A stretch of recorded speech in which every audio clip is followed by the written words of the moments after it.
Hello and welcome to the official launch of the Newcastle United Supporters Trust 1892 pledge. We are live over on Chronicle Live on Facebook, Twitter and on YouTube. And to those who couldn't join us live, we're also later on the Everything is Black and White podcast. So thank you all for tuning in. Just before we begin, we would just like to pay our respects to the Prince Philip, the Duke of Edinburgh. Pass our condolences on to the royal family upon the news of his death. Lovely image there of His Royal Highness meeting Newcastle's FA Cup winning side from 1955. Our thoughts and prayers go over to the royal family on this sad news. Back to this evening's events. Over the next hour or so, you'll be hearing from all the key players in the 1892 pledge, and hopefully you'll get some answers to any questions you still have about the scheme. Joining us is Alex Hurst, members of the Foundation of Hearts, the guardians who are entrusted with looking after your money that is raised, members of the NUST, and Mark Douglas from Chronicle Live. In a moment, I'm just going to play the superb video that helped launch this scheme, but I'll just run through the kind of order of tonight so you know who is appearing and what, more importantly, what time if you want to get any specific questions to them. After the video, I'll be joined by Alex Hurst and he'll answer some kind of basic and key questions about the pledge. And then at the end, he will answer your questions. I've got plenty submitted. There'll be plenty in the comments. So that's your chance to get your questions over to Alex. We'll then hear from members of the Foundation of Hearts group who come this summer hope to own a majority stake in their club. Next up will be the Guardians, Warren Barton, George Colkin and Ian Humble. Sadly, Ian Mearns, MP for Gateshead, can't join us. He passes on his apologies, but due to the death of Prince Philip, all parliamentary and MPs have to stop interviews for the next few days as a mark of respect. And then we'll be joined by Mark Douglas from Chronicle Live to explain why the scheme is getting our backing. And then, as noted, we will return to Alex. Now, I've already had some questions emailed in, some really good ones. But if you want to submit yours, do so in the comments and we'll try and get back. We'll try and answer the best of them. I'll play the video now and then we'll get on to getting through the questions and getting you guys some answers. The club without the fans is nothing. Our voice is unique. Well, we're all going down to the team, see all the black and white, all the smiling faces. Our voice matters. It's about the pride we have in our city, the pride we have in our area and the pride we have in our team. Newcastle United belongs to the supporters. Our voice must be heard. The biggest asset Newcastle have is the fans. We have always been united. It's a feeling of belonging. Every major milestone in my life, births, deaths, marriages, has been black and white running through it. A lot of people in the city live for Newcastle, and we all know why. Wherever we might be. I'm just near Hayden's Wall. Nairobi, Kenya. Clyde, Bulgaria, Whitley Bay, Wisconsin, Gateshead, India, Japan, Florida, Niagara Falls. Newcastle. Newcastle. One thing is always true. We come together in adversity. We want thousands of us to join together to pay a small amount each month into a fund, so we can buy part of the club when the chance arises, or buy the whole club if it drops down the divisions. Kevin Keegan, Bobby Robson, if they understood what being a fan was about, they bought into it big style. If we are not successful, we will donate the money raised to charities in the North East. Whatever Newcastle is to you. Jog through the Haymarket. Scroll past the back page. Newsagents with a Chronicle sign. One last bottle of Newcastle Brown. Having a sausage roll at Greg. Cathedral on the hill, it gives us shivers down my spine. It's like the Sir Bobby quote, seeing that hallowed turf for the first time. It's where I need to be. We've convinced managers to stay. Icons to return. And we've always looked out for each other. We must stand together.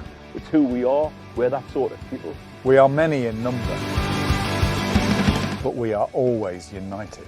One Club City. Newcastle United can be better than what it's become. If you lose that connection with what makes the club, you lose so much. We want to make sure supporters build the club's future as we have built its past. We desperately care about our club and we want a stake in its future. Join the 1892 pledge scheme.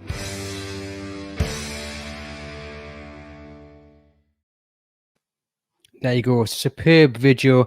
I know when Alex first showed us here at the Chronicle, he said, I hope you guys like it. And I think within literally 30 seconds, we were like, yes, it's a brilliant way to launch the campaign. I'm now going to welcome Alex into the studio. There he is. You've probably seen him about over the last couple of days. I know he's done plenty of press, but he's eager to get down into the questions. We were just saying before, Alex, it would have been nice if you'd launched this next week and we both could have had a haircut. Yeah, that would have been lovely if regulations suited the launch of the pledge scheme, but we're ploughed on nonetheless. Hairy as anything, just keen to get it launched. As I mentioned at the start, you're going to answer some basic and key questions about the pledge, and then at the end, you will answer some more specific questions put in by those watching live and those I've had emailed in. I suppose I just want to kick things off. What was the initial spark for this idea, and how long in the making has it been? Yeah, I think we started thinking about this back in 2017 when Rafa Benitez was still here. It was an idea that we had seen with the incredible success the Foundation of Hearts had in Scotland. Ordinary supporters banding together to raise large sums of money with small monthly payments over the years. The trust has always held out hope of a constructive relationship with Newcastle United, and that's always been the aim. People watching this and trust members will be able to tell you what they think and whether we achieved that goal. We certainly felt that in terms of meaningful dialogue with the club about the way it's run.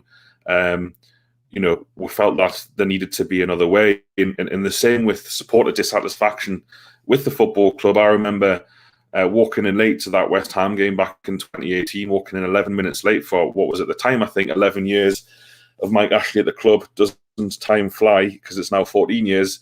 And I was convinced that day that I was going to walk in late with 50,000 people, and it just didn't happen.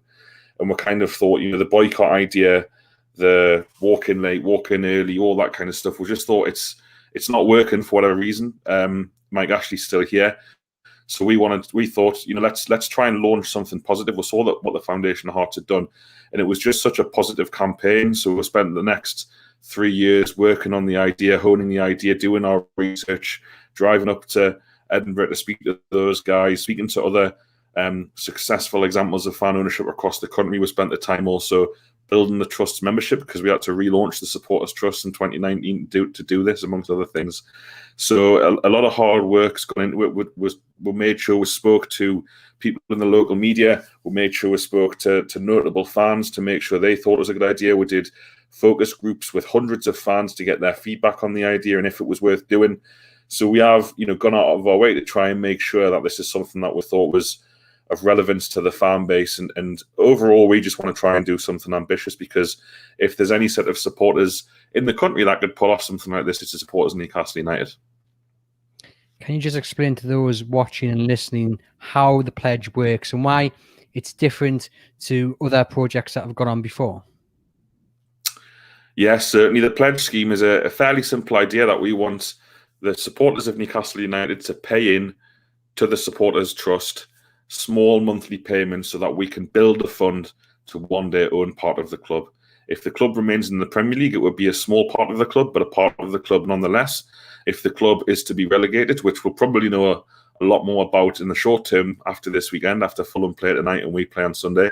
But if the club is relegated and is stuck in the Championship, or worse, goes down again, and although I know it's hard to think about Newcastle United in the third tier of English football with players like Callum Wilson, Alan St. Maximan and others, but Sunderland fans back in 2016 never thought within 2 years they'd be playing in the third tier and are still there.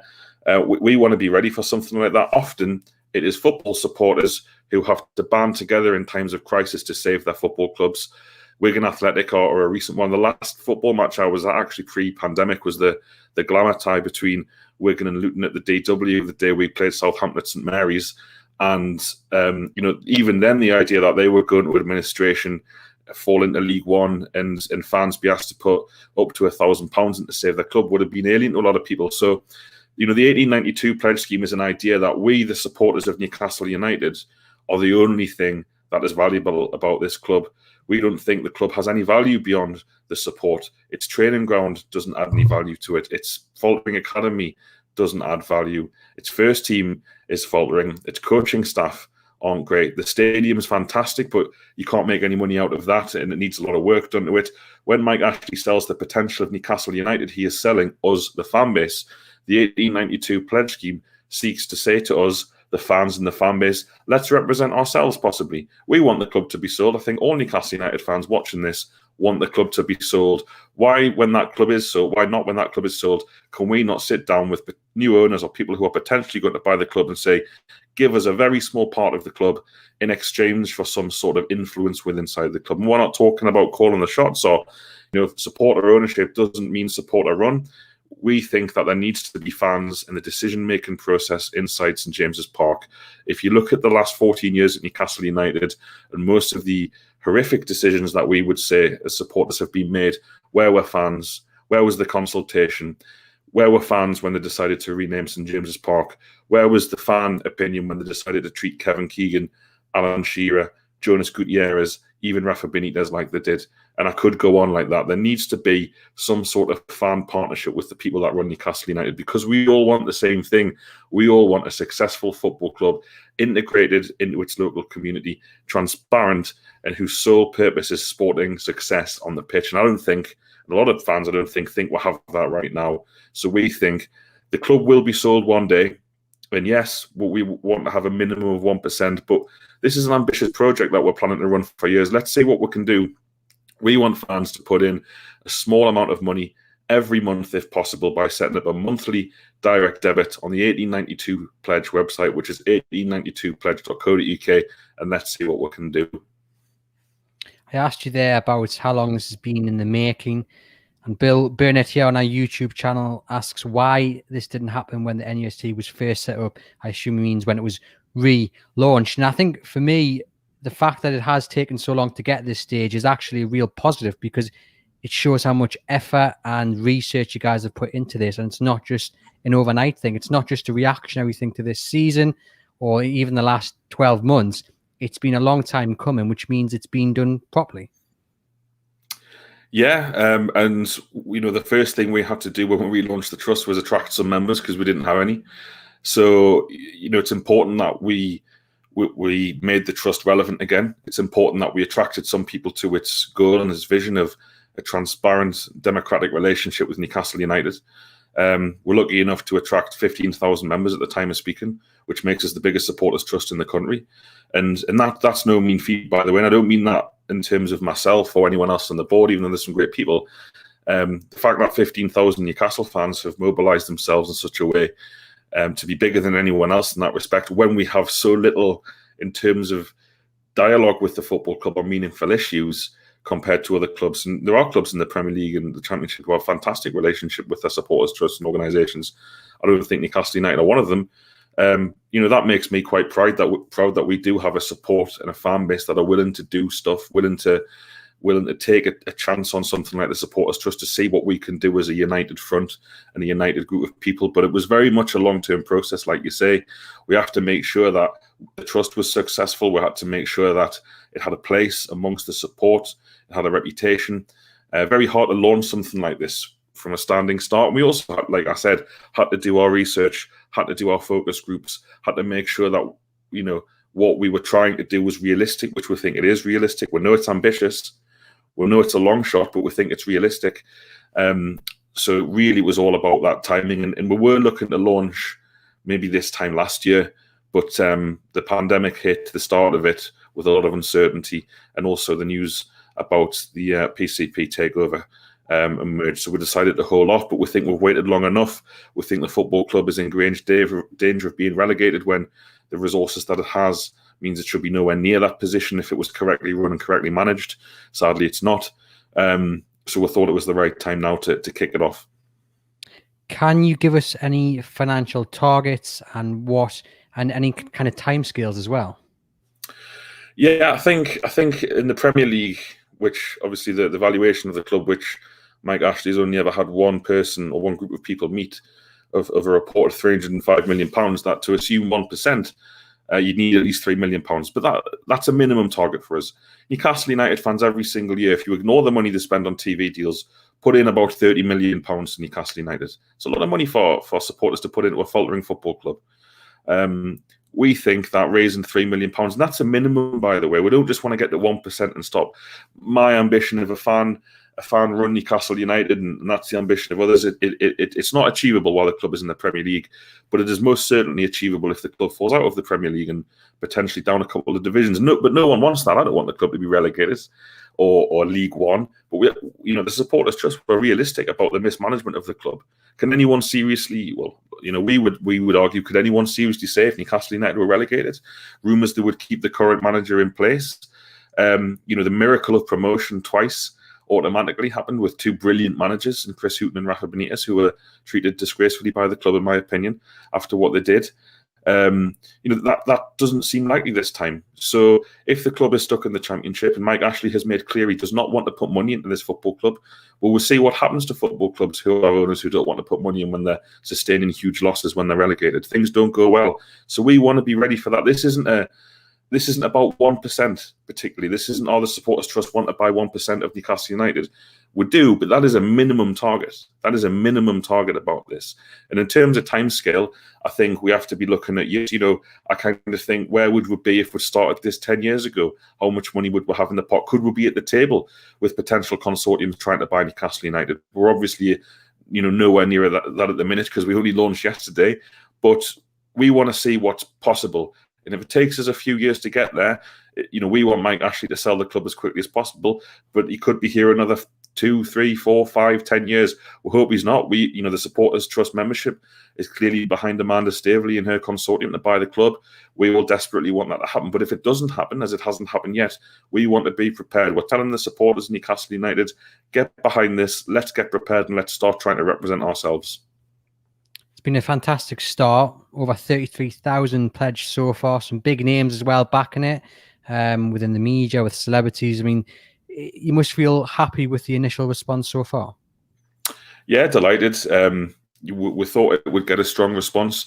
We didn't expect to see figures like Alan Shearer backing us as publicly as he has, which is a massive help. Of course, we'll have Warren Barton, ex-Premier League, ex-Newcastle Premier League star and England international, as one of our guardians looking after the money. So he's a massive help.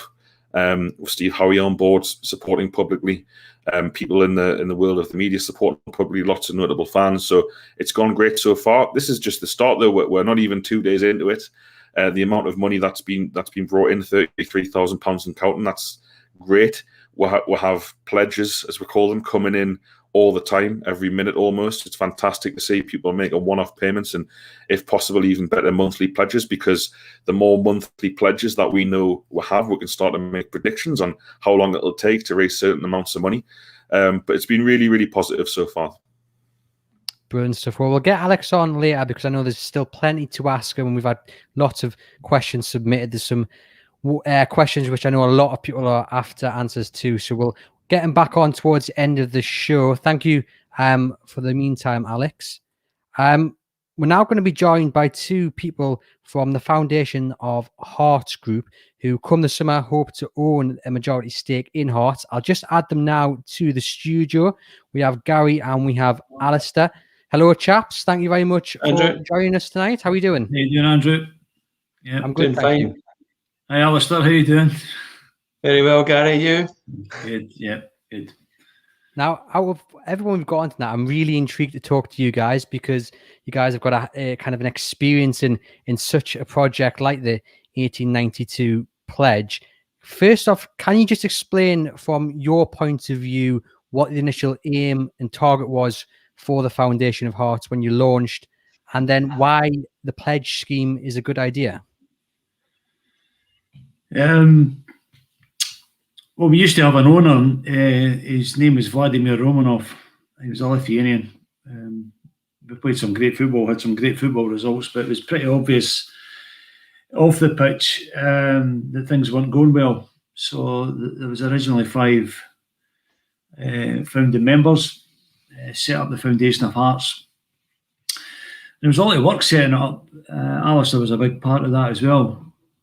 Getting the marketing right, the website, the payment system, and try to get the message right.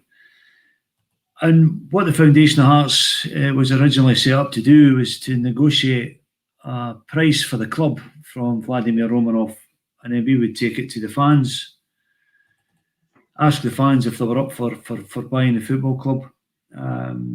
We never again did we want to be a rich person's plaything. Then, unfortunately, Vladimir Romanov's business empire collapsed. The football club was on the brink of extinction. We were a whisker away from not being here. And when the fans looked around, we were there. The Foundation of Hearts was set up. We were ready to go. The fans knew about us. And to be honest, if the Foundation of Hearts hadn't been there, hadn't set up, just in the same way as the Newcastle United Supporters Trust have set up this model, if we hadn't set up, there wasn't anywhere for the fans to turn. There would be no Heart of Midlothian Football Club. On the pledges, we've always got a mantra. We ask fans to pledge what they can afford. And we hope over time that they don't miss the money coming out their bank account. But we want them to remember every time it comes out. We want them to feel something every single day that their money comes out their account. So the monthly pledge for us works. They can pledge whatever they can afford. We've got a minimum of £10. And the fans know that every single pound pledged drives us further away from those dark days. And we get loads of messages from fans saying that it's the best direct debit that comes out their bank account every month. So it's working. And now our fans and members speak about a pledge for life because they're not missing the money coming out the bank account. So it's the best way to do it. The situation, as you've alluded to there, was very different to what it is at Newcastle. But I'm just wondering, can you see any similarities and what advice have you given the NUST about their pledge? Well, I suppose the big similarity was that both clubs are facing major challenges. We were beyond a challenge. Ultimately, we were in administration, so it was a huge challenge. But the similarities are a passionate fan base, passionate fans, obviously, fans, and I think with a sense of community, a sense of history, a sense of place, which was very much the case in the Hearts story, and is obviously the case in Newcastle. And the other big similarity was that there was a group of fans who wanted to step up and address the situation. And obviously, we've had a lot of meetings and discussions with Alec and Norman and the team, and they've done a fantastic job. So congratulations to them for getting to this stage today. But as far as advice is concerned, I mean, what we did was share our story, and if there were things that they could pick up and help to shape what they were wanting to do and are wanting to do, then that was great. And we're just passionate, obviously, about our club, and if others can glean some advice and information, then that's great. I suppose what we did was talk to them about trying to bring the different fans groups together, because in any club there's lots of different fans groups, and we had to work very hard at that. We had to have a really clear goal just about what we wanted to achieve, what the aim was. And as Gary was saying, first of all, it was just save the club. After that, it was get to the majority shareholding, which we will do in a couple of months. And then after that, it's pledge for life and look to the future. So again, as Gary said, we talked to them about only asking people to put in what they could afford, especially in times like this when it's tough times. That was an important message that we continue to put out.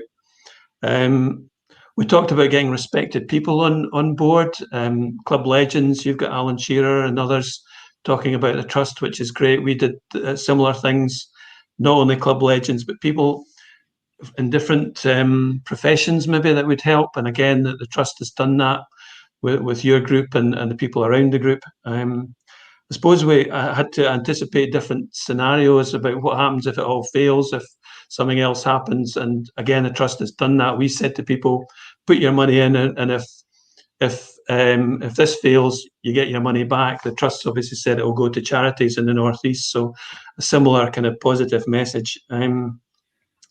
We've tried to keep coming up with initiatives, mini campaigns, fan rewards, tribute shirts that the team wore in one season. So working as closely as we could with the club, we have a good relation with the club, and that's been good for us. But the main thing, again, touching on what Gary was saying there, establish yourselves, get to a position where your message is known and your strategy is known, and the big picture is known, so that if the crunch comes, you're there and the fans will go, right, the trust's who we go to. And the fact that you guys, as you mentioned, they are coming up to hopefully getting that majority stake in the club, I mean, that's going to be a special moment for you two and the foundation. And I suppose that's the message of hope for Newcastle United fans. You know, your group is an example of what can be achieved when it all clicks into place. Well, you've done the hard part. You've begun. This was something that we've always said to the guys on the trust. You know, you've got to take the first step. Don't look at the mountain and don't try and think about the finish line. It's going to be a long journey, but you've taken the first step. And if the Newcastle United fans get behind this initiative, you'll be absolutely amazed at who will come to your table.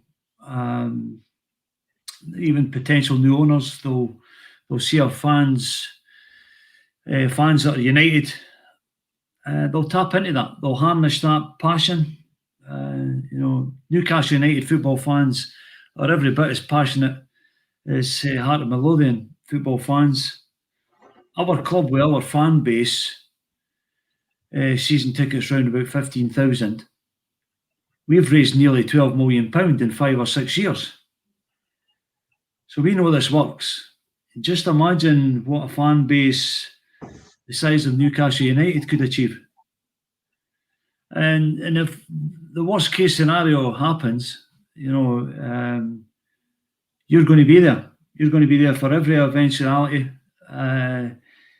You have the opportunity right now to change the future of your football club. So it's something that everybody should get involved with. The Newcastle fans should feel proud. As we all know, owners will come and go, but the fans are and always will be the one true constant. I'm just wondering, obviously, people, you know, you've had hundreds or thousands of people pledge money. Have you found it difficult to channel all the different views into one voice, so to speak? Absolutely impossible, Andrew. The day that all fans talk with one voice will be the day that Hibs beat Hearts at Hampden. It's just not going to happen. So yeah, I mean, you're always going to have you're going to have detractors, you're going to have naysayers. We faced that early on. It was a battle to get established and get the message over, but you've got to keep banging the drum and telling the story and showing that if you can get to a certain position, there's real potential for what you want to achieve. And you know, what a start you've had over the last couple of days, and with the fan base you've got, you know, there's no doubt you can get there. So it was about, for us, it was not bringing one voice, but just keeping the vision, the passion alive, staying positive, focused. I mean, it all sounds a bit woolly, that, but it's true. You've got to keep it simple, tell the story, and bring as many people as you can along. We don't get everybody, but we've got a huge number of the community, the Hearts community. And as Gary says, nearly 12 million over the last few years, which in our world is massive. Just before I ask you for kind of a lasting message of hope, you mentioned there the 12 million. Were you surprised at how much has been raised and, you know, the journey you've gone on and to being within months of, you know, being successful? Well, we're a few months away from the handover. I think we all feel immense pride, every single Hearts fan, not just Foundation of Hearts members. It's been a long journey, but we really have created history. And honestly, this feeling of pride for every single Hearts fan, every Foundation of Hearts member, of what we've actually achieved here, this feeling of pride will go on through everybody's life. And the way that I look at it, leading up to handover, I mean, it'll be an absolutely incredible moment for myself personally. It's the same for Alistair and a lot of the guys that have helped out in the Foundation of Hearts board. But I think the key message for our fans, and the way that we were so close to not being here, is that this generation of Hearts fans can look back and say, look, I saved my football club. Future generations of Hearts fans can now come and watch Hearts play football at Tynecastle. And so we're looking forward to the handover, and we refer to our members as legends because that's what they are. And honestly, right now, your fans, this generation, Newcastle United fans, have a real chance to shape the future of their football club. And I really hope they grasp it, and they will become legends as well, and they'll be able to, feel that pride for the rest of their lives. It's a huge opportunity for you. Huge. Fantastic. Anything to add, Alistair? I'm sure the guys watching, listening have been very enthused by what they've heard. Lots of nice comments coming in there. But if you've got anything to add before we move on, please do so now. Well, just Scott, sorry, excuse me. Just to congratulate everyone that's involved. It's brilliant, and it is, it's a moment in time. Gary's talking about that. It's a moment in time that this generation we had that opportunity at Hearts, and you either grasp it and really work hard at it, or potentially your football club goes down the Swanee, which was definitely going to happen in our case.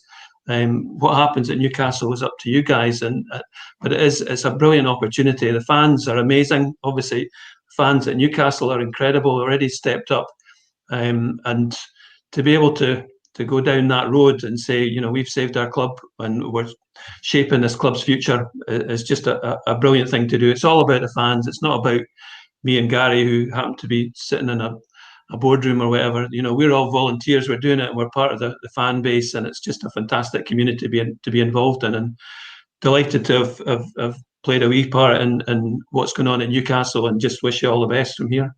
Yeah, wish you good luck. You've got 33,000 is incredible. As a starting point. So these are fantastic people. My brother lives in the northeast. He has done for a lot of years, so I know a lot of people doing it. And I've been spreading the word ever since the launch. So just to reiterate what Alistair says, really good luck, honestly.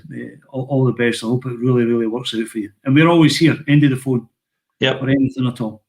Fantastic. Well, we appreciate you guys joining. It's been really interesting to get the insight from the Foundation of Hearts members. Thanks, guys. Enjoy your weekend. Cheers. Thank you. So there you heard the inspirational story of Hearts, and I'm just listening to that and thinking, wow, I know a lot of the comments are. We're going to now speak to the Guardians. I will just add them into the chat.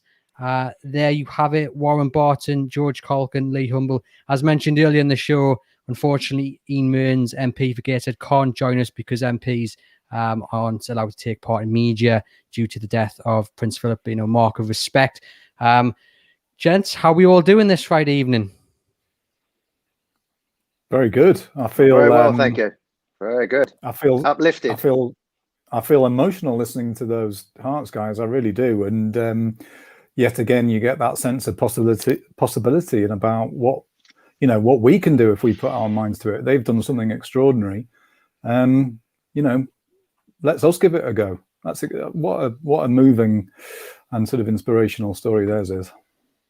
Definitely. I think it helps when you can talk to someone or a group who's actually done what we're trying to achieve here. And you can see it can work, and you can see, like you say, George, the passion within them, and that can only help but inspire people to pledge to the 1892 pledge. I think having that sense that someone's gone before you, that having that feeling of if they can do it, well, we can do it. And they've raised a phenomenal amount of money. And obviously their club has been in a more parlous situation than Newcastle are. But I do think I do think that example is really, really important, because I think a lot of us feel, well, how can we make a difference? How can we do something? When the Premier League is swimming with money, how can what ordinary people do actually have an effect? And we've seen it. You actually see it writ large at Hearts. Their club has been in real trouble. Again, thankfully, our club's not in that position yet, but it could be. You know, that's the thing. It could be, but they've shown that they can make a difference. And, you know, again, if they can do it, then why can't we do it? No, most certainly. We'll go around. We'll start with Warren. I just want you guys to kind of tell our viewers and listeners why you've put your name to this project. Well, first and foremost, I think it was a decision that you either sit back and do nothing, which has been happening for many, many years and many, many months now, or you step up and have pride and passion about what you feel passionate about. And for me, it was a very easy decision, you know, speaking over a number of weeks and months with the people involved, particularly with Alex at the beginning. You know, I had 7, nearly 8 wonderful years in the Northeast. And I'm not just talking about the football club. I'm talking about the city. I'm talking about the area. I'm talking about the region. And I know and I feel the pain that they're going through and the disappointment that they've had to endure for, as I said, a number of years. And for the opportunity for me to be involved and be asked was immense pride. And listening to what I've just heard with Hearts is a lot of determination now. I think people that can remember way back when I used to have a sense of parting, I never backed down. You know, I always went forward and tried my best. And for me to be involved in this was again a no-brainer. And to have someone like Alan Shearer to come out immediately, I think that speaks volumes about him, about the cause, and about what we're trying to do. And it's a special club. It's a special group of fans, and it's a special area. And for me to be involved with the people that are involved, I'm very proud of that. I'm determined. You know, I was lucky enough to be around some great managers, you know, the likes of Sir Bobby Robson, Kevin Keegan, and they ingrained it into us about what it is to wear that black and white shirt. And the players as well, the likes of Peter Beardsley, Lee Clark, Steve Watson, Steve Howie, ingrained that into us. And for me now, later on in my years, is to give that back to the players that are there and the fans in the area about what it is to play for that club and to be involved. So I'm just so proud of what we've achieved so far. We've had chats on WhatsApp. There's a long way to go, but it's easy just to sit back and do nothing. The hardest thing is to step forward, and you've just seen the numbers and the people that have stepped forward. It's just a great football club and a great area to be involved with. And you know, this is just the start. This is just the start of it. So we must continue and we must keep going. And as I said, I'm very proud to be involved. For you, Lee, I mean, it might be best as well if you just kind of introduce yourself to those watching and listening, if possible, as well. Yeah. So, lifelong Newcastle fan. I've been a season ticket holder for the best part of 15 years, but like a lot of the fan base, I've become extremely disenchanted with the direction of travel. Really surprised with, you know, the continued lack of communication, the short-sighted nature of what the club do on a consistent basis. I think on top of that, obviously, the fact that I work in mergers and acquisitions, you know, from a professional perspective, this is something that I'm well versed in. I recognise the risks and the emotion that goes into processes like this. So I'd like to think that I'm, you know, quite well set to, you know, act as a true fan and you know, recognise the objective in hand and make sure we do what we're here to do. So I'm, as Warren said, delighted to be a part of this. And for you, George, why have you put your name to it? Because I believe in us, because I believe in people, because I think the last year has shown beyond any shadow of a doubt that it's fans that make football, that the game withers without fans. And I mean, I knew that anyway, and I think we all knew that anyway, but to see it so stark in front of us, and it's about time that was recognised. It's about time that was recognised in football in general. It's certainly about time that was recognised at Newcastle. And I want to be part of something again. I want to go to something. I want to feel again. And you know, I've criticised this ownership for so long that, you know, I want to be joined something positive. You know, a club is a collection of people. A club is not Mike Ashley. You know, a club is not whoever's name is on the, you know, the forms at Company's House. It is a collection of people It's us. And so I just think it's time we give it a go. We try and do something. We try and do something positive. And like the other two fellas say, I'm so proud to have been asked. It makes me feel very emotional. You know, I want us to show what we can be. And if it's down to us to do it, then let's just give it a go. Let's give it a go. It's far better to try and do something than it is to do nothing. And yeah, I'm really excited, really excited. I don't know who wants to take the next question, but can someone just explain what your role as a guardian actually entails in terms of this project? I'll let you answer that, Ian. I'll take that one, Andrew. I think in short, it's extremely simple. The capital has been raised for one purpose, and we make sure that the capital is used for that purpose. If we fail with the objective, the capital then reverts to charitable sources. No more than that. Simple as that. Warren, it's an ambitious project. Everyone's very passionate when they talk about it, but to some it might seem unrealistic. Sorry. What do you say to those who are still a bit skeptical about it and are feeling it's just a dream? I understand that. I understand, but we must dream. Like Jules said, you know, we've got to have something to feel positive about. And Jules had a great story about going to St James's Park as a fan and walking on them steps and having that excitement, having that pride. We don't get that now. We don't get that. I mean, Jules said about the food bank, and that's the only, in this COVID situation, that's what we're hanging on to, is going to the stadium, giving them some food, having a feel-good factor, having a positivity going to St James's Park. And we haven't had that for a number of years. And I understand people being skeptical. I understand people being a bit concerned. We've seen what Hearts have done, you know, £12 million, however you want to make that out, that's a hell of a lot of money to be raised by a group of fans.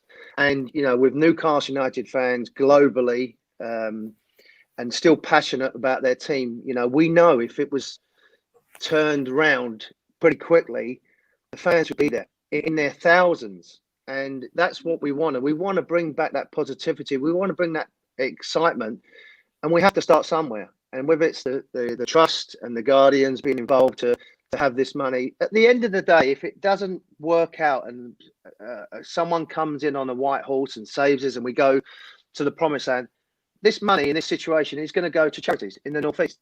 It's not just going to be drifted away. It's not going to be wasteful. It's going to be given to charity. So there's a feel-good factor for you as an individual doing this, as a fan, or even if you just love the area and love the people and love being around in the Northeast, because the football club, the fans are all one. It's, you know, that's part of it. You don't have a football club without these fans, and it's a special place. We've said this before, and the region, the people, these people have never backed down. So they don't want their team to back down, and they don't want their football club to back down. So for that skeptical, you know, to have that in your back of your mind, the positivity and what could happen is much greater than the negativity that goes with it, I believe. And that's why I've been involved in it, because I think what we can achieve is something special, and it's a special place to do that. And it's not going to happen overnight. We're not naive enough to say it's just going to happen. It's a long road, but we're going to be prepared for it, because we can't let this football club just drift along as it is at the moment and have no feelings, because the heart and soul of the football club is a city, and that's always been the way and will always be the way. George, if it's successful and, you know, the pledge ends up taking a stake in a new ownership, how excited would you be for the future of the football club? Well, I'd be very excited. I mean, I think the thing to say, though, is that you would hope that any new owner would understand that the first thing to recognise about Newcastle United is that fans are the club's greatest asset. And I know that that's a cliche, but it's also true. And it's the biggest part of the club that has been ignored over the last, 13, 14 years. And I just think it's time that we reverse the feeling about this club, but football in general, that, fans are the last people to know anything. They're the last people to know what's happening with their own club. They're the last people to be consulted on VAR. They don't get consulted on any of the big decisions in football, and that's wrong. And, to be at the table, to be part of the process, not deciding who the manager is or who the money that's going to be spent on a striker and stuff like that. There are experts, there are football experts who take those decisions, and I don't think any of us think that fans should be part of that decision necessarily. But it's about communication. It's about having a line, that we can talk, that we can explain how we feel, that we can be part of the club that is us. Without us, without people, the club doesn't exist. It really doesn't. And so, as I say, I would hope that any new owner would see that that fans are Newcastle's greatest assets, and they have to be harnessed. But the idea of making that something substantive and blazing a trail in that sense is incredibly exciting to me. Why not do it? Why not? It should be a no-brainer for football to involve the people who make football tick, and they're not. And Lee, I was saying right at the start to Alex, the fact that this has been a long-term project and is, it's going to go into the future as well. But the fact it's taken 3 years to get to this point, I think serves as a sign for positivity that it's been done properly. It's not just been done overnight. This has taken up a lot of the trust's time, a lot of Alex's time, and it should be, that very fact is a massive positive in the aims and ambitions of the actual pledge itself. Definitely. I mean, that was one of the big draws for myself when I started talking to Alex a couple of years ago. The guys have done a lot of planning. They've spoken to a lot of people. That they're trying to do things the right way. It's something where, we're going to have some people who are up for it, some that aren't. But the one thing that the team have been consistent with is communication.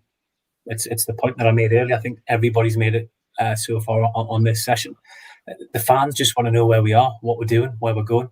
And that's one thing that you will get from us. I think, we're going to keep people posted as to where we are, what we're doing, where we're headed. It's not going to be quick. But for me, I think this is a once-in-a-generation opportunity, because at some point, the ownership will change. And we need to be ready. And you can't try and mobilise at the point of that transaction. We've got to be putting in the hard work now. So when that does happen, and let's hope it's not too far away, but we're there at the table and we're ready to go. Others have said this, Andrew, but imagine if we'd started this 10 years ago. Imagine how much money it might have been raised then. And the other thing to say is, and this is very much part of the message that the pledge scheme have put out, but imagine what happens if Newcastle do go down, and God forbid that doesn't happen. Imagine if Newcastle go down again. It's not beyond the realms of possibility. We've seen it down the road, and sums of money that are raised then will look very, very different. And so it's not just about the Premier League. It's about being there as a safety net. It's about us taking steps to protect the future of the club and to keep it for the people who come after us. And that's incredibly important. That was the next question, was how important that safeguarding of the club is, because like you say, it's not just about, Newcastle being in the Premier League, but it is about, heaven forbid, sinking down to League One and, the money being pulled from underneath the club that way, so that the trust can then step in. So just a question to all three. I mean, how important do you think it is to have that, as George said, a safety net ready to catch the club should we fall in that position? Go on, Warren. I think it's vital. We, God forbid, like you said, the thought of that sends shivers down the back of my spine, that if we wasn't prepared, if we wasn't organised, if we wasn't in that right frame of mind, that if it happens, at least we can be prepared for the worst. And George is absolutely right. It happens. Don't be naive enough that it's not going to happen because we feel that we've got enough points, because it does happen, and it's happened before, and it's happened in recent years. So, we have to be prepared for that. We have to be ready for that. And what I love about this is that we're all pulling in the same direction. It's not about an ego. It's not about who wants to be in charge. It's about being united and being together. And it has happened, and we have to be prepared. So, for me, again, just we dread for the worst, but look what we've gone through. None of us in our lifetime believed that we was going to go through what we've just gone through, and we have, and we're coming through it, and we come through it again. And that's what we want to try and do. If the scenario happens with Newcastle United, we're prepared to get it back where it belongs, and that's challenging. That's competing. That's going out to win games. That's entertaining the fans and making the city proud of it, of who you're playing for and what you're doing. That's the bottom line. Do you guys think, if the trust raised enough money and then they went to a potential new buyer, that there would be the appetite? I mean, we're kind of speaking hypothetically, obviously, yeah, but there would be that appetite, or there should be that appetite for a new owner to say, yes, we'll take you on board. And, they might not even want the money in the end. They might just say, we'll give you a say and you can actually donate that money to charity. Well, I mean, I think so. Yeah, go on, Lee. Sorry, George. Well, just to follow your points from earlier, George, the fans are the biggest stakeholder by number, but also probably the most important. So why would any incoming shareholder group say no to them? Even Ashley schmoozed us at the start. So if he can, anybody else surely will. One of the most dispiriting things about the current ownership now, and this isn't about them. This is actually about us, and it's about what we can do. But one of the dispiriting things is the way that they speak to people or don't speak to people. Probably far more importantly, how there is no communication with the people who pay for season tickets. There's very little communication with the people who come through the doors. The club should be a beacon for the city and for the region. It should stand for something. It's the biggest building in the city. It should have the biggest heart. It should be, it should set the tone for the city. And I think actually that stuff should be pretty easy to do. And it seems so hard for this ownership to do. And that's kind of one of my great sort of disappointments. And as I said earlier, I think any new owner would be crazy not to see those relationships as the most important things to be repaired at this club, because when the club pulls in the same direction, and I reported on Warren when he was a player, those teams are my touchstone teams as someone who's watched Newcastle all my life. I'm very lucky because I've seen this team and this club and this city being what it can be, and I want other people to sort of understand that, and I want to feel that again. Communications shouldn't be so difficult. Talking to those stakeholders that Lee said should be easy. It should be the first thought in their head. Everything that the club does, it should be with that thought. What do our supporters think of this? Because we are them and they should be us. And so for me, that's the big thing. It's about reminding people what football should be about and what a club should be about. They are not the club. You are the club. And, let's remind them of that. It's been a great start to the campaign, more than £33,000 raised, Warren. And I guess you might have been partial to to the focus groups and the enthusiasm that came out of those meetings with fans. Are you confident that the initial, reaction to the pledge will continue in the months and years ahead? Yes, and it has to.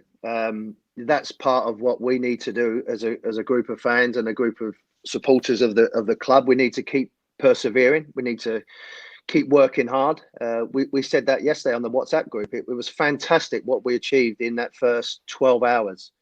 But we all know, and we're not naive, there's a long, long way to go of what we want to try and achieve. And we're ready for that. As Lee said, this has been going on for a number of years. It's not something that's just happened in the last couple of weeks. So we're prepared for the journey. We're prepared and we're ready to go as far as it takes us. And as Bobby used to say, we're going to have a hell of a ride when it happens. So, from that point of view, we're going to see it through. And yes, we're going to get ups and downs. We're going to get challenges. But for us, and as I said, the impact that it had in the media that it got straight away. And again, to echo what I said earlier, to have someone like Big Al involved will only carry weight and carry, respect for what he's trying to do. This is not a bandwagon. This is someone that's serious about the club and what he wants to do in the area. And, we all support that. And I'm sure the passion will keep going on and on and on. And that's what makes them so special. As Jules rightly said, for us, I was lucky enough to be part of it. And it just involves you and encapsulates you of what the fans and the area is. So nothing surprised me with this lot, and I'm sure we're going to surprise a lot of people, and hopefully we enjoy it along the way. Fingers crossed. Well, we'll start with Lee and go around back to Warren. Just a kind of a lasting message of hope, really, of what you hope can be achieved with this pledge? Probably all of the above. I think it's a great opportunity for us to have a voice in the direction of the club. We've had nothing in terms of input for so long. I think beyond that, this is such a great means for us to get the fans to reconnect with the club. There's people such as myself who started to detach. I say detach. I'll always be a Newcastle fan. I'll always follow, but I find it very, very hard to sit in our cathedral right now. You look on the streets, there's not as many kids wearing Newcastle United shirts. You go to the city centre on a match day, it's nowhere near as busy as it used to be. We need to get that back, because if we don't, in 5 or 10 years, this club, in terms of fan base, could be a fraction of the size. And that's the moment where all of a sudden things look even bleaker than what they do right now. So, I think we've got a great opportunity. There's some good people behind this. We're going to do this the right way. We just need to be consistent with the effort that comes from here on in. George? Yeah, spot on from Lee. I agree with every word of that. I mean, to sort of repeat, I hate that feeling of going to St James's Park with that feeling of sort of hollowness inside myself, with that feeling of emptiness. Now, I get paid to watch Newcastle, but it's it's the place that I was introduced to football. It means it's the reason why I do the job that I do, and it I love it, and I hate the fact that those kind of 90 minutes or the time around it are often the worst part of the weekend, or the bit about the weekend I look forward to least. And it's that sense of, I want to feel part of something, and I want to belong to something, and I want us to be able to show who we are and what we believe in and what we stand for. And the pledge scheme doesn't answer all of those things, but it starts that process again, I hope. And I feel so incredibly enthused seeing the response that there's been over the last 24 hours, but more than that, seeing that seeing the great work that the Alex and everybody else at the Trust has done over such a long time. This isn't a back of a cigarette packet operation. It's taken weeks and months and years of thought and detailed planning to how we can get there, and it's going to take years from this point onwards too, and we all have to be prepared for that. This isn't something that answers things overnight, but it's about us. It's about doing something. It's about being part of something, and it's about positivity. All of those things have been very difficult to feel at this club over the last decade or so. So, let's give it a go. Let's give it a go, and let's see where we can get to. It's really easy to have that feeling of powerlessness, and I've shared it myself at times, but we've got a chance to do something. So I'm all in. Warren? George, I never had them problems in my 7 years. It was always exciting and fun to be around. So, look at you. So, yeah, I know. I'm a lucky man. I mean, it's quite simple. You've all said it all there, just to bring some pride and passion back into the city, back into the club, back into the area. And as I said, with the fan base we've got, with people who have got involved, it's something that we can achieve. No doubt in my mind. As I said, just bring back that pride and passion, and the rest will follow. Fantastic. Well, gents, we appreciate you taking the time to join us. These are your guardians of the 1892 pledge, and they will be looking after any of the money raised. Like I say, we appreciate you spending your Friday night introducing yourselves to our viewers and listeners. Thank you. Thanks. Cheers, guys. We'll now quickly just hear from Mark Douglas, because I was going to get the other members of the Trust on, but Mark has a prior engagement, so he's got a quick message of support for the campaign. If he's back, I can see that he's not, so I will just go straight to the members of the NUST. Let me add them in there. Is he back? Oh, he is back. We're there. Right, I'll add Mark in now, and then we'll go to the NUST. Bear with me. This is the jinx of doing it live. Here is Mark Douglas, football editor of Chronicle Live. Mark, hello. We just want to know why the Chronicle and why yourself are backing the 1892 pledge. Well, I mean, I've just listened to the guys there, and everything that they've said. All of those emotions, I think we agree with at the Chronicle. I've worked with Alex on this for, I think, 3 years. We had a coffee in Acosta a couple of years ago. He talked a little bit about the scheme, and I said, look, the main thing that we can offer is support for it. I know the guys at the NUST. I know how much work they've put into it, and I think from our position at the Chronicle, we want to see Newcastle United as strong as it can be. I think there's a real lack of understanding from the football club actually about what the Chronicle's role is with them. They see everybody, I think, as against them at the moment. I think they believe that they make a real virtue of the fact that it's them against the world.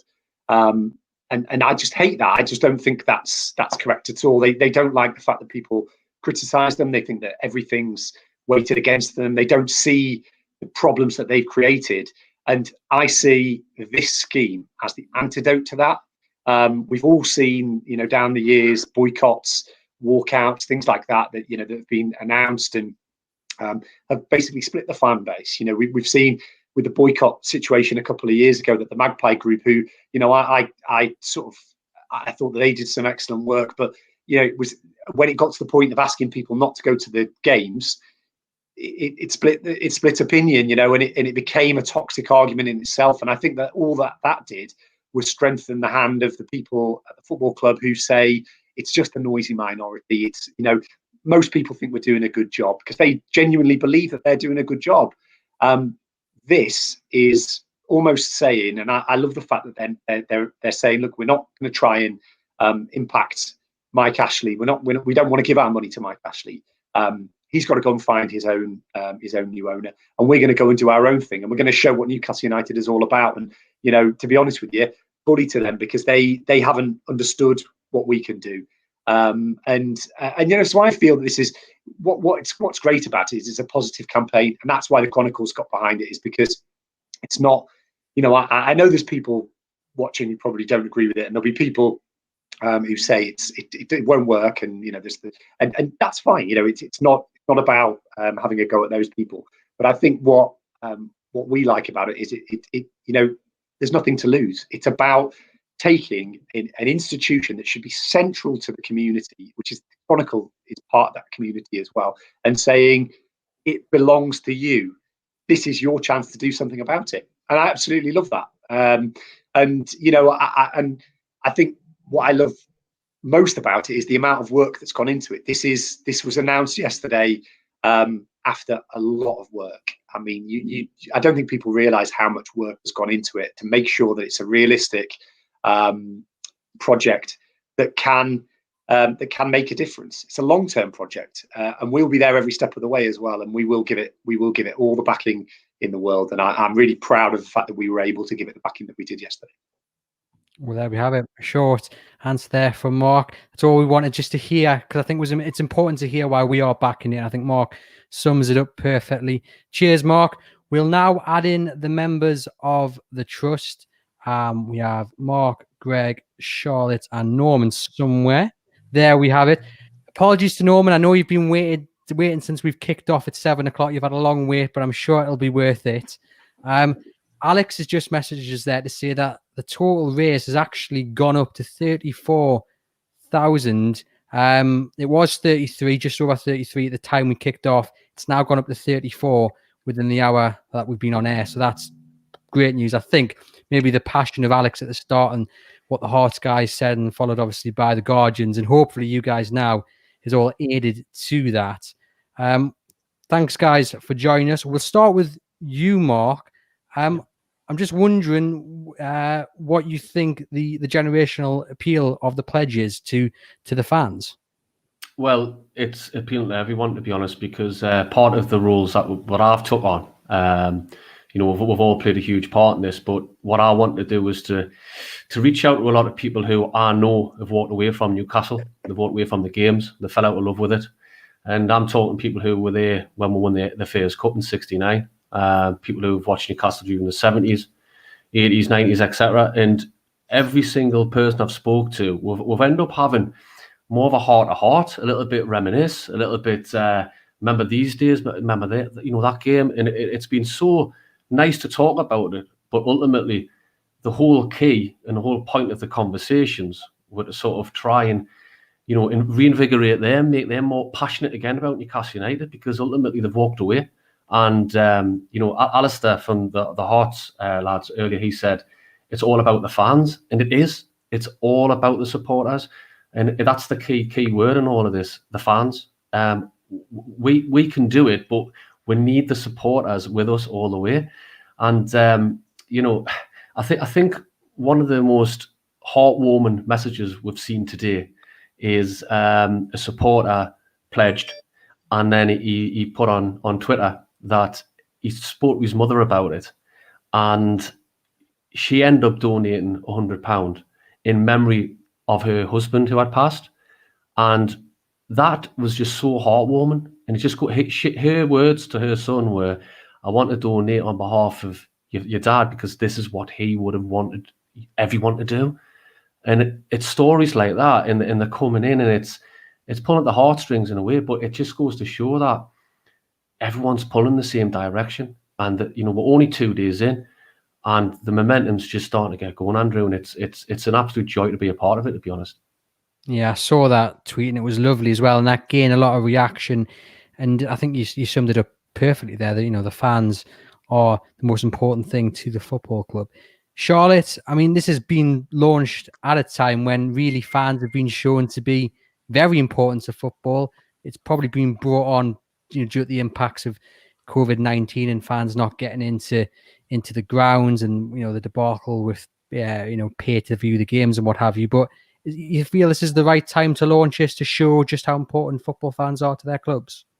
Yeah, absolutely. Look, there's always going to be reasons not to launch stuff at any time in the whole world ever, but we've been out of games for over a year now, and I just think we, as a fan base, like Alex said at the beginning of this, I've been watching since the beginning, you know, we are the asset here that is being sold when this club is eventually being sold. This fan base is incredible and passionate, and sometimes on social media you can get caught up in the divisiveness and little fan spats, but this is such a unifying thing, and fans are so important to any football club, but I think especially ours. I know I'm biased, but I think especially ours. And I think fans often can underestimate their own power as a unit and as a group of people. And I'm so proud to be involved in this scheme, to sort of highlight how important fans are and how important we can be, and how we can really make our voice heard. Oh, brilliant. Norman, when you look back at kind of the fan ownership elements that we've seen maybe down the years in Newcastle, I know there was talk of a share issue under Sir John, which never came off. And then we've had people in the comments mentioning, you know, they've had £500 bonds, and, you know, when the club was sold, they didn't get anything back from that. I mean, why is this scheme different? And looking back at the experiences we've had previously, you know, why is this scheme the one to get on board with, do you think? I think some of the earlier schemes failed because there wasn't any real proper fan engagement. There wasn't a recognition that fans were important. The great strength of the pledge scheme is that we're not asking people to risk any money here or to buy shares. What we're doing is we're saying, look, if we can all come together like the Hearts lads did and steadily build up a fund, it'll become 12 million quid in about 5 or 6 years' time. So the idea is a numbers game. As many as possible pledging what they can will quickly build up a fund. And as Lee says, if you've got cash, you can come to the party.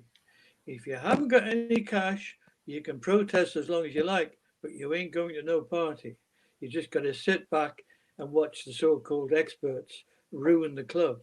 So I was on the trust for about 10 years, from 2010 onwards. I was chair for about 9 years. And my background is working in the co-op sector, specializing in transferring private companies to being employee-owned companies. So I've always been trying to raise shares and raise money. And then we had a conference in 2016 when we first met the Hearts lads, and that's when I discovered the joys of the pledge scheme. It doesn't involve shares. You can be a bit more relaxed about it.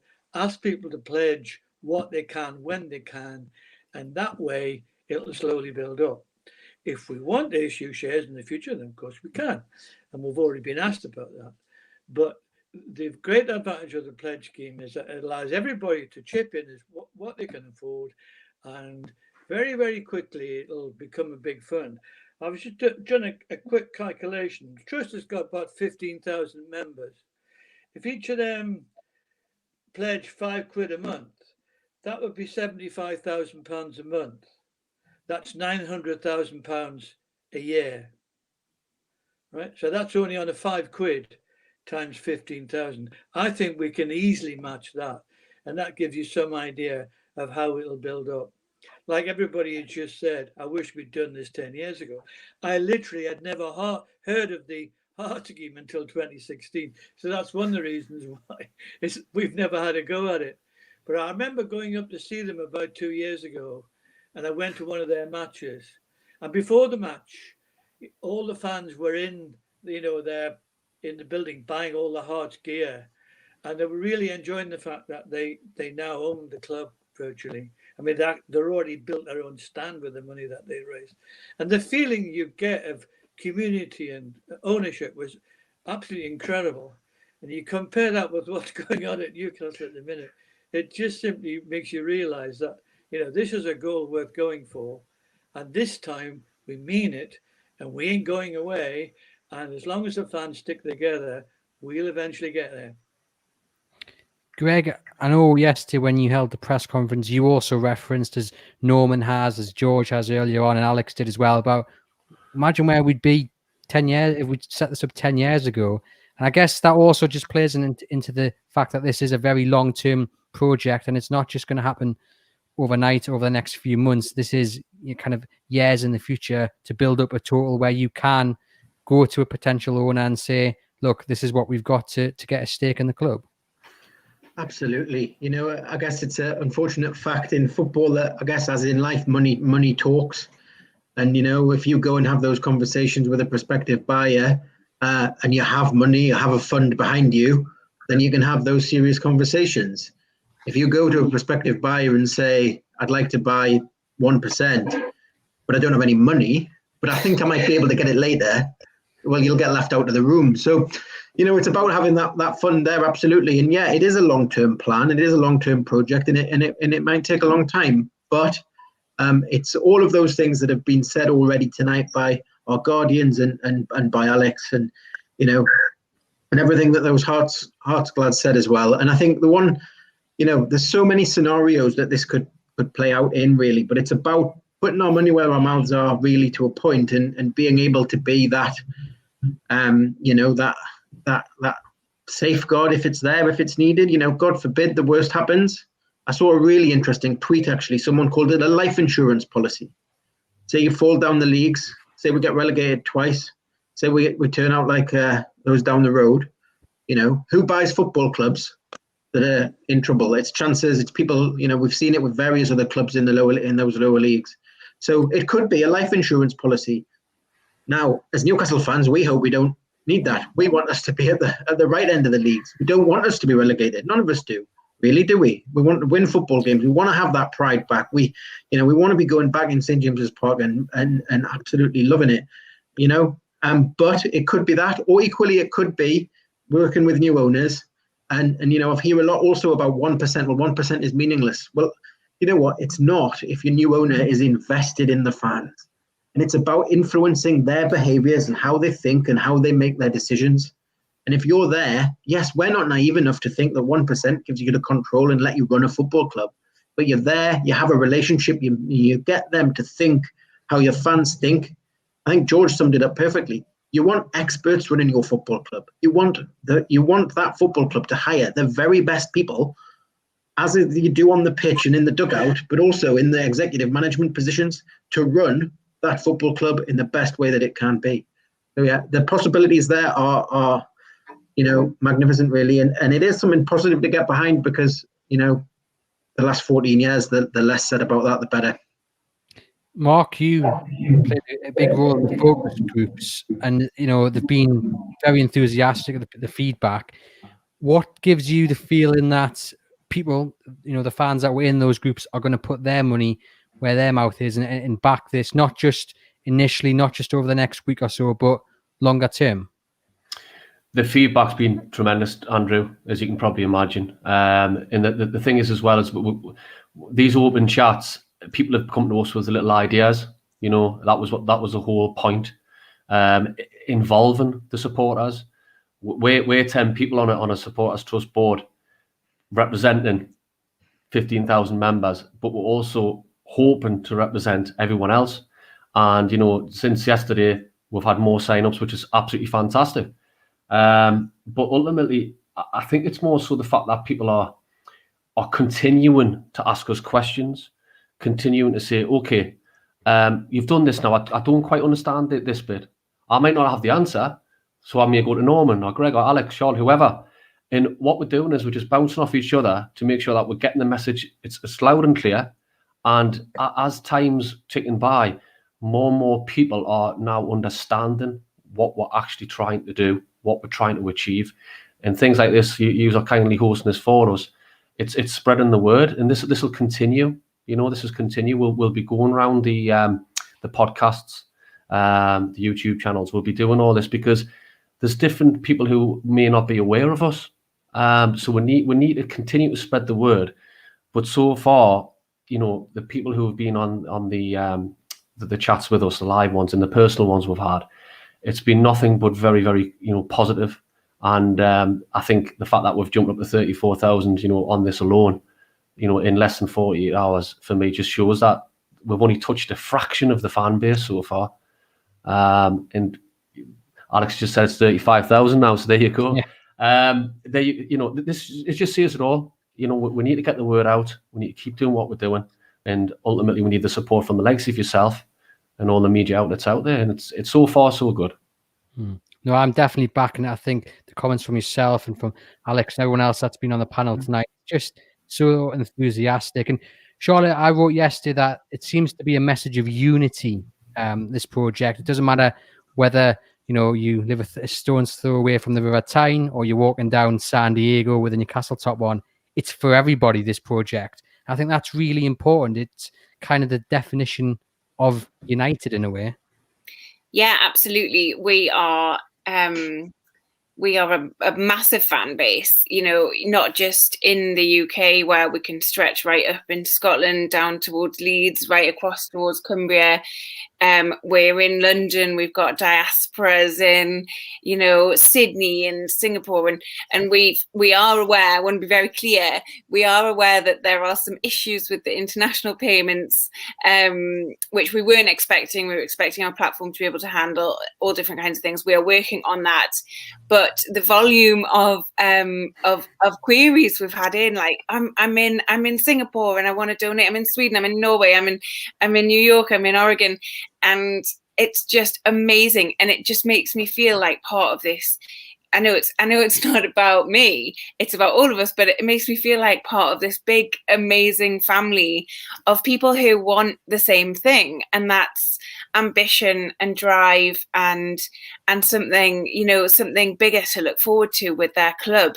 And we're all joined by this club, this sort of ridiculous, oftentimes soap opera of a club. But yeah, it's just I'm so proud of how this has unified, or seems to have unified. Yeah, of course there are people who aren't on board, but even a lot of the people who aren't on board have said, not for me, but good luck, and that's brilliant as well. That's very, like, fine if it's not for you, fine.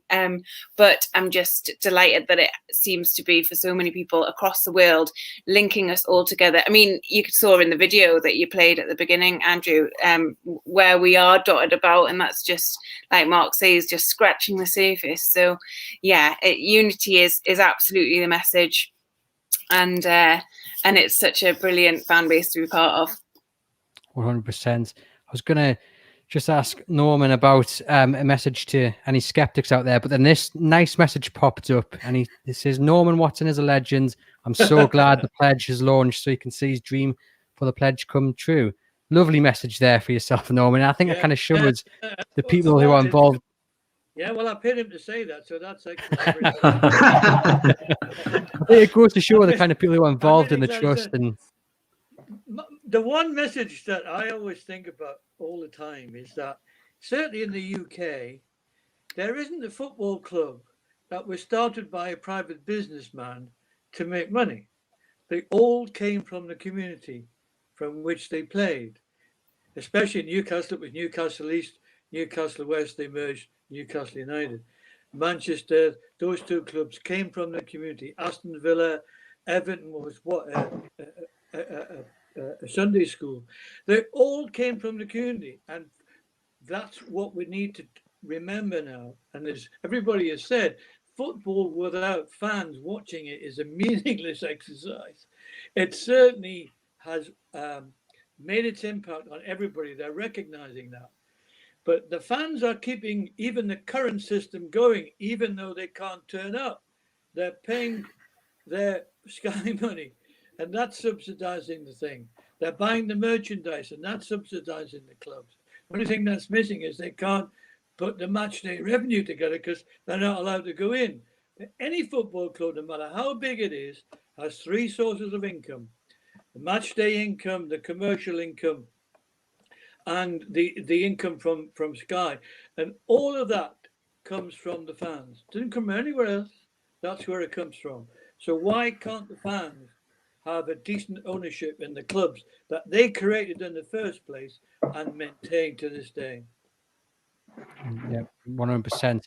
Greg, just finally, I think, before we move on to the Q&A with Alex to wrap up, just your message of hope for those watching, for those who've donated, pledged, for those who are thinking of doing so, and for those who undoubtedly will still have questions about what it's all about. Yeah, I guess it's just a thank you to everyone who's got behind us. Monumental launch, really. I guess as Bobby Robson once said, it wasn't beyond our wildest dreams because we did have wild dreams. But here we go. It's just a start. It's all around that long-term monthly pledge. Give what you can, when you can, or one-off, but keep it going. Use your referral link to tell your friends, tell your mates, tell your auntie, tell your uncle. Get the message out there. If you're back in this scheme, get the message offline. That's one of the real challenges. Get the message away from just Twitter and Facebook and YouTube.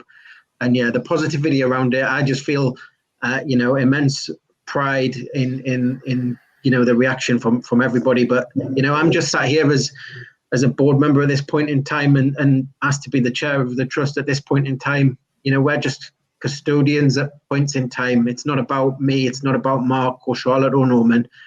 It's about all of us working together for a better Newcastle United.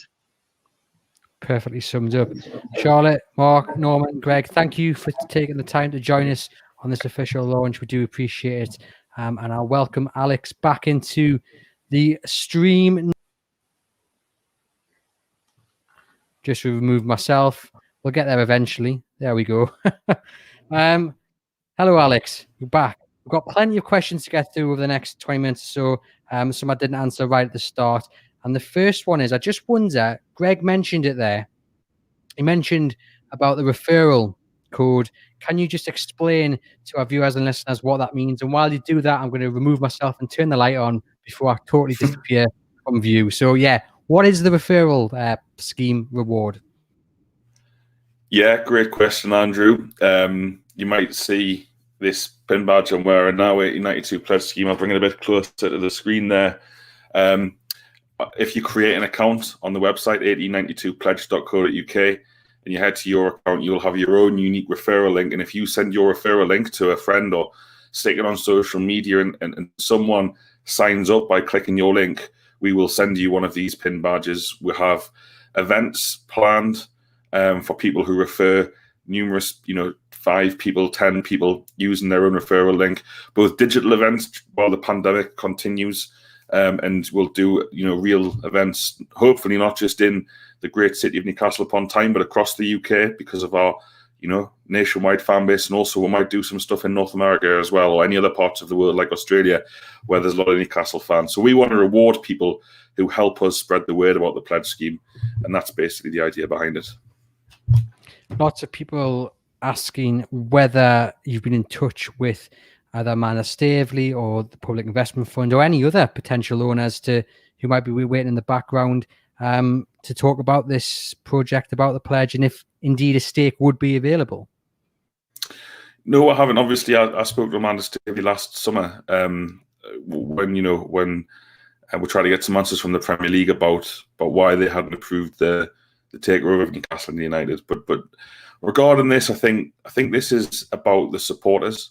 For the minute, you've had all these fantastic people on who've made such great points about what we're trying to do as a fan base, and rather than go to a potential owner and say we might do this or we're going to do this, we thought it was important to do it, to get it off the ground, because like Alistair from the Foundation Hearts said earlier, the hardest part of it was probably getting it off the ground. It took us 3 years to get it off the ground. We want the club to be sold. We'll make no secret of that. Mike Ashley wants to sell the club. Great, we want him to sell it. We think that any new owner, like was discussed earlier, would want to engage with the Supporters Trust and the wider Newcastle fan base. We don't just want to turn up empty-handed and ask for influence in the club. If we could turn up with some money for whoever buys the club, that's the aim here. Would love to speak to potential owners, and I would say that all potential owners should be engaging with the fan base. But right now, we're concentrated on the supporters of Newcastle United and what we can do as a group. And I think when I jumped on this link, Andrew, were on 32,000.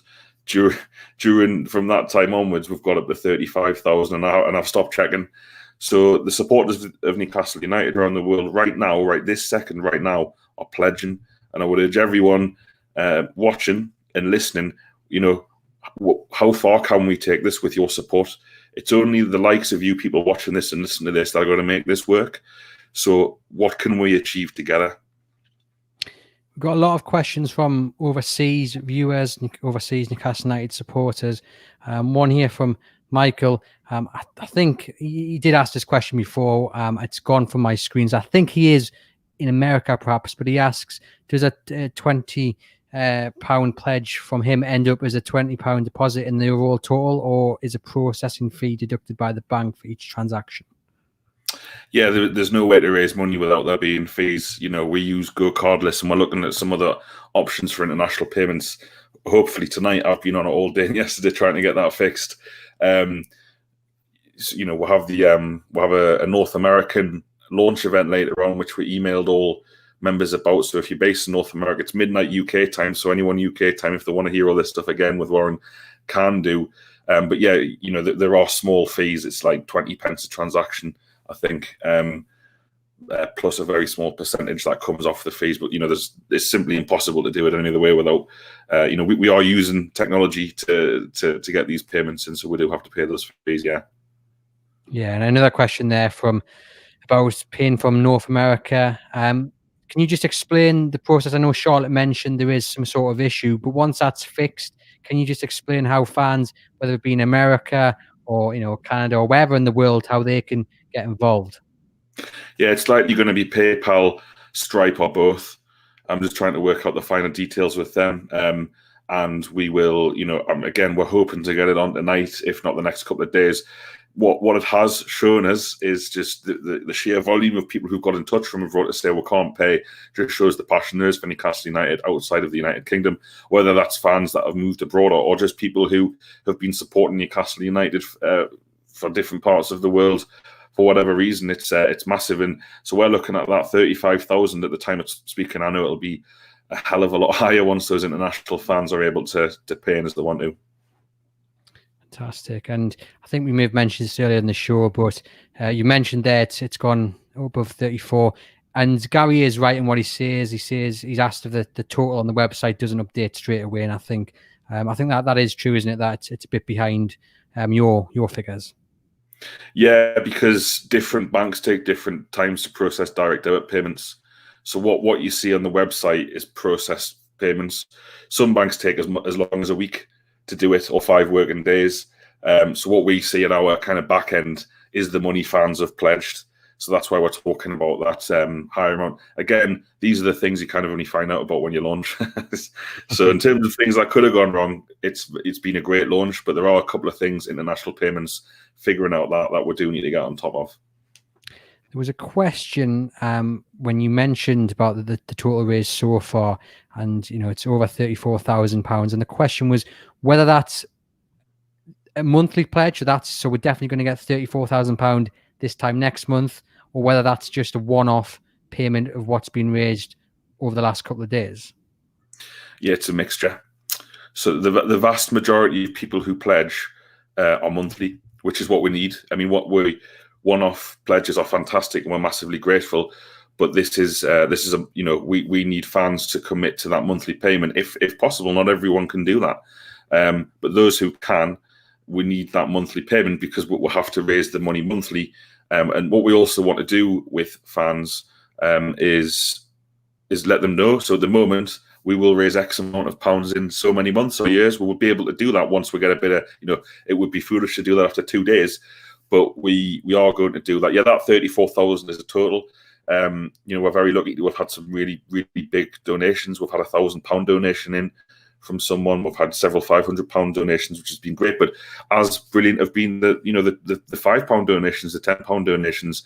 The reason that we did the referral scheme as we did, trying to reward people to spread the message, is we're all equal in the trust. No one, whether you, Andrew, or me, I'm assuming you're a Newcastle fan there. Sorry, I know you're an impartial journalist who supports all the North East clubs. Whether anyone in the comments or watching or listening, we're all the same. We're Newcastle fans. Just because someone pays more money and we didn't want to create a hierarchy, the supporters' trust is equal. Even though I'm the former chair and I kicked it back off, I'm a board member now with my colleagues who were on earlier. We have the same vote in elections or in votes on meaningful things as anyone else in the trust. And the trust is only £2 to join and £1 per year thereafter. We think that's the best way to do it, to bring people in as affordably as possible. Yeah, I'm a Newcastle United fan, and I'm a paid-up member of the NUST as well. So don't worry about that.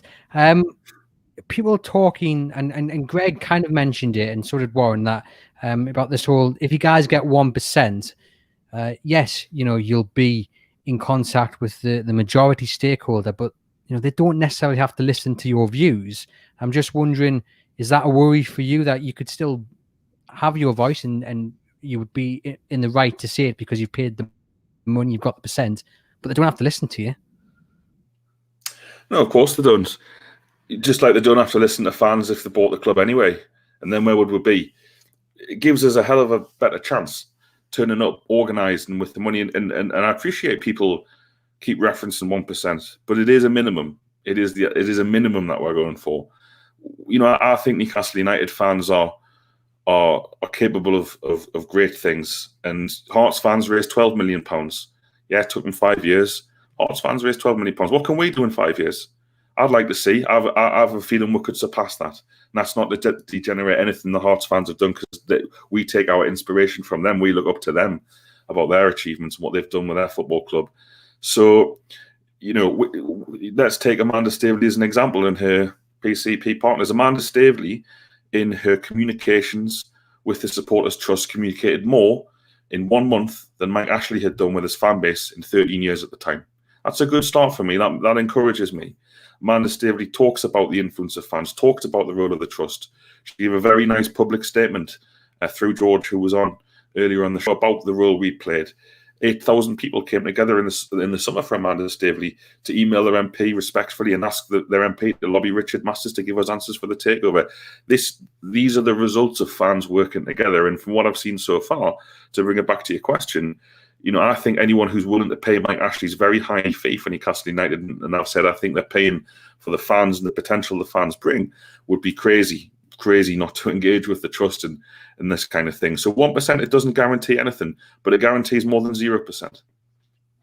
If, let's say, that the potential owners did reject and they said, look, I'm sorry, we don't want to give you a stake, how does that affect the relationship between the new owner and the trust? I mean, obviously, you guys would be very disappointed, but would that impact the way you guys, react with them, have that relationship with them? Or if they said no, but we still want to engage with you, that would be Would that be, how would you react to that? Well, it's not about me or the board of the trust. The money belongs to the members. So any movement of that money is going to have to be voted on by the members of the trust.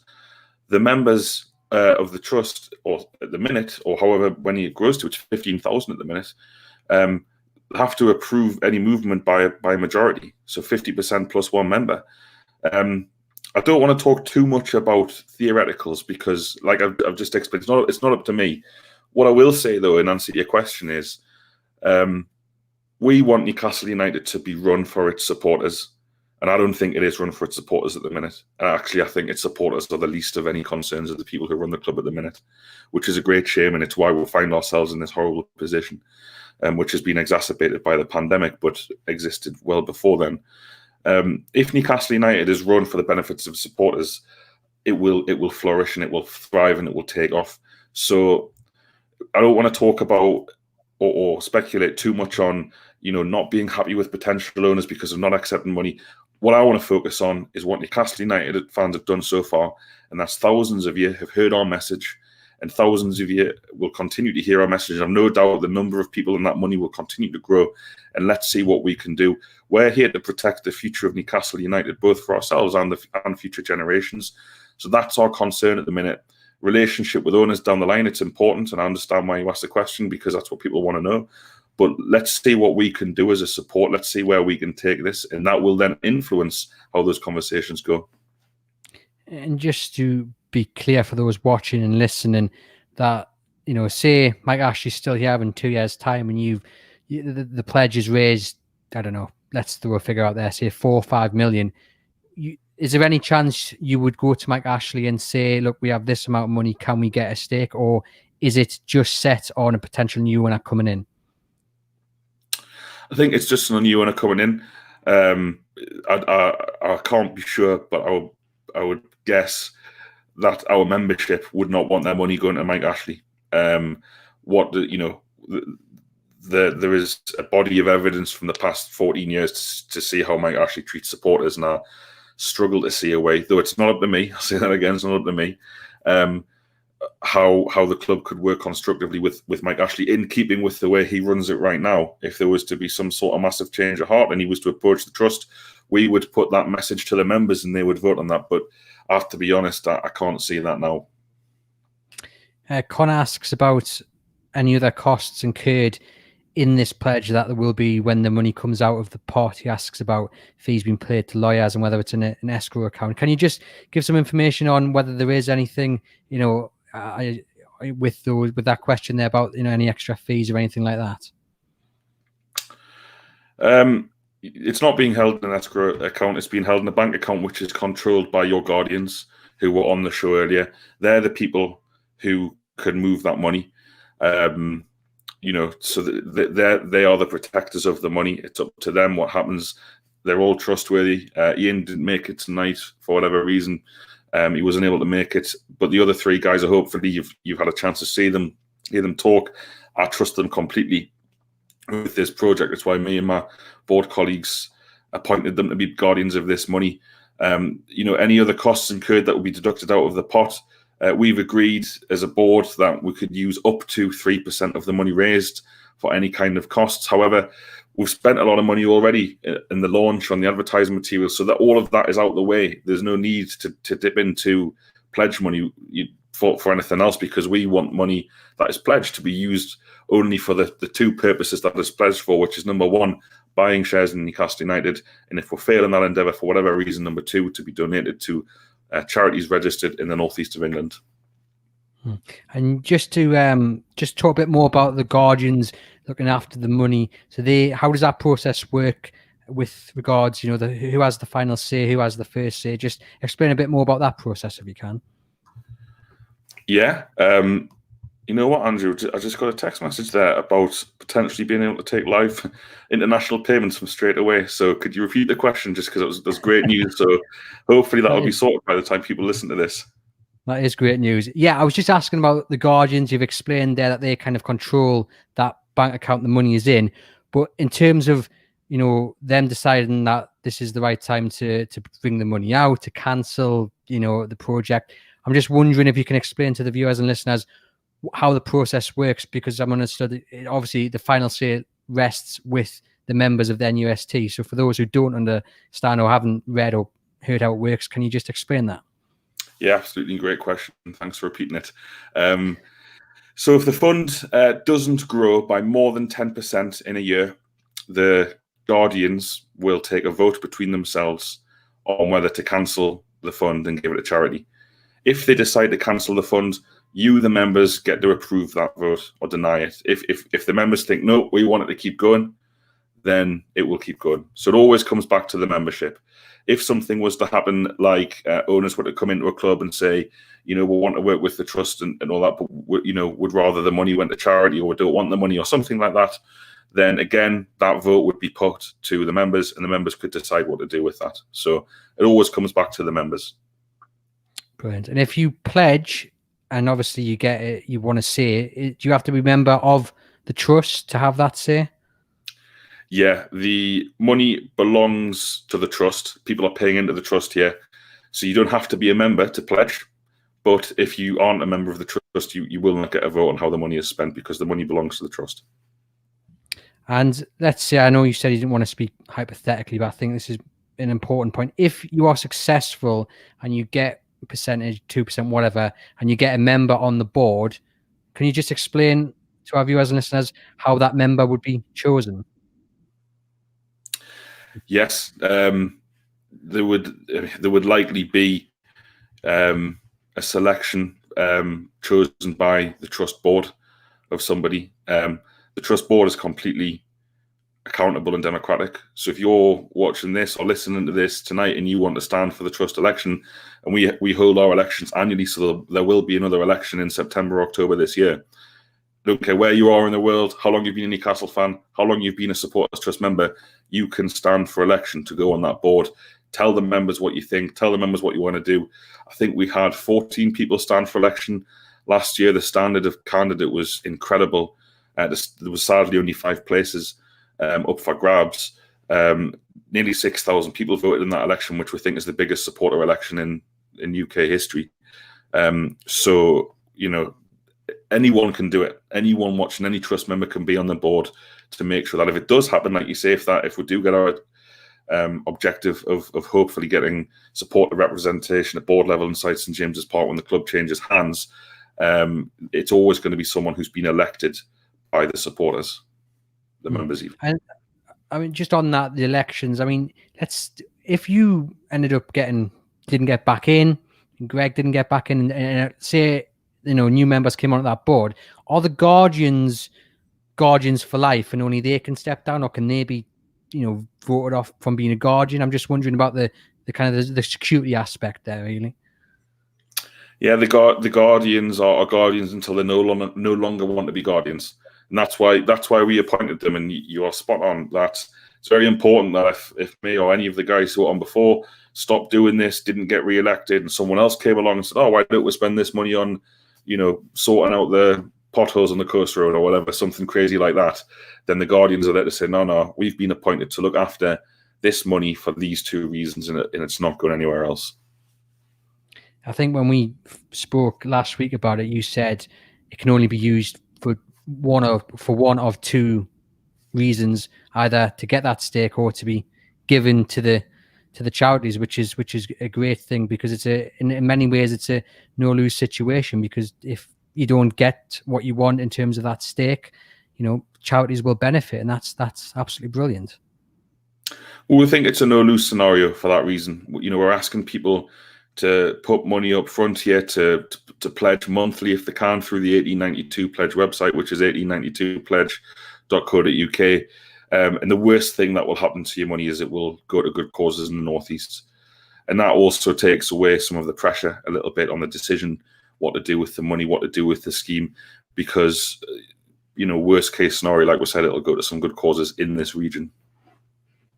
Brilliant stuff. I mean, we've had loads of passionate people on tonight. Just before I ask you we just got a few questions from people in the comments, just again asking, how do you pay? Is it monthly? Can you put in a lump sum and then, not donate again? I mean, or not pledge again. Can you just explain the different kind of, just how people can get involved, really? Yeah, so ideally we're after monthly contributions through direct debit, which you can set up through the 1892 Pledge website, because monthly donations keep the fund going and keep the fund building. But also, if that's not for you, lots of people have made a one-off payment and a monthly payment just to get the fund going. But we accept one-off payments as well. All the money counts, so all goes to the same place.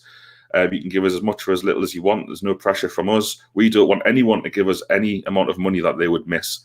So the people who've donated the £1,000 figures and the £500 figures so far must have a lot of money. So we only want people to pay what they can afford.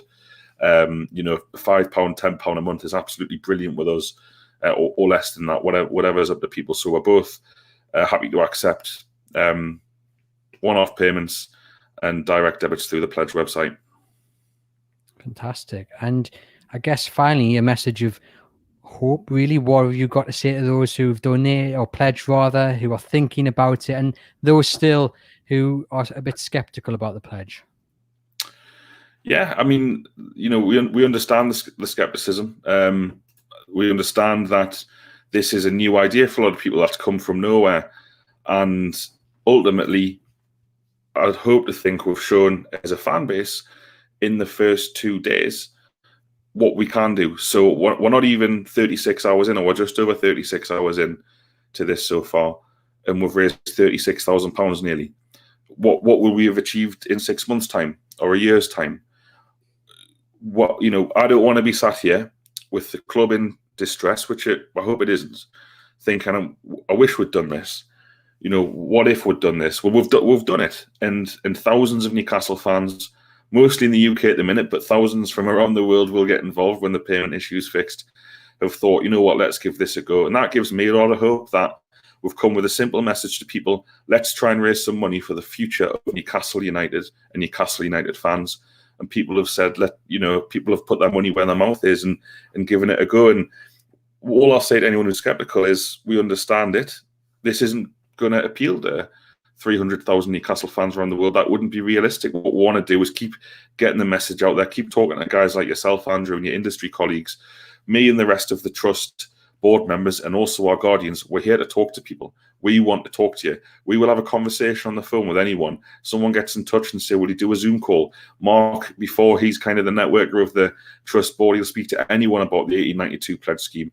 And we understand and respect that every single Newcastle United fan cares about this football club and wants the best for it.